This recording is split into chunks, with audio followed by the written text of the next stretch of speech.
2016 మే 26 జమ్మూ కాశ్మీర్ కుప్వారా జిల్లా శంషబరి పర్వత శ్రేణులు 12,000 అడుగులెత్తులో మంచుతో కప్పబడ్డ సరిహద్దు పోస్ట్ సాబు పోస్ట్ అక్కడ ఒక యుద్ధం మొదలైంది. హవిల్దార్ హ్యాంగ్పాన్ దాదా అతను అస్సాం రెజిమెంట్ సైనికుడు. 35 రాష్ట్రీయ రైఫిల్స్తో కలిసి పనిచేస్తున్నాడు. ముందుండి జవాన్లను నడిపించే హవిల్దార్. ఆ రోజు తెల్లవారుజామున భారత సరిహద్దు దాటేందుకు 4 ఉగ్రవాదులు చొరబడుతున్నారు. ముందు శత్రువులు, వెనక అతని జవాన్లు, మధ్యలో మరణం. దాదాకు తెలీదు ఎంతమంది ఉగ్రవాదులున్నారో, కానీ అతనికి తెలుసు వాళ్లను ఆపాల్సిందే. అతని జవాన్లు మంచులో పిన్ను చేయబడ్డారు. వాళ్లను కాపాడాలంటే అతనే ముందుకు వెళ్ళాలి. అతను ముందుకు దూసుకెళ్లాడు.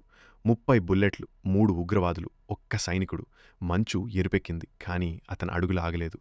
ఒక ఉగ్రవాది రాయిల వెనక దాక్కున్నాడు. బుల్లెట్లు అయిపోయాయి. అతని పోరాటం కాదు, రైఫిల్ బట్టో ముఖం మీద దెబ్బ. మంచులో చేతితో చేతి యుద్ధం. క్షణాల్లో 3వ ఉగ్రవాది కూడా పడిపోయాడు. చివరి ఉగ్రవాది వెనుక నుంచి కాల్చాడు.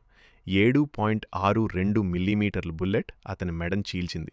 ఉదయం 9:45 దాదా మంచులో కూలిపోయాడు. కానీ అతని చెయ్యి ట్రిగ్గర్ వదల్లేదు.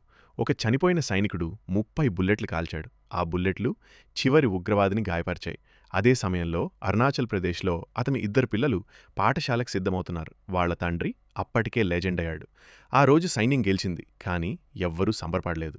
ఆ రాత్రి ఎవ్వరూ భోజనం చేయలేదు, ఎవ్వరూ నిద్రపోలేదు. ఎందుకంటే వాళ్ళు ఒక సైనికుణ్ణి కాదు, ఒక అన్నయ్యని కోల్పోయారు.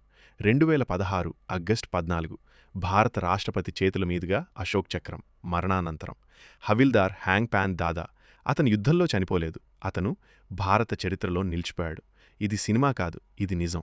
ఇది కథ కాదు, ఇది త్యాగం. జై హింద్.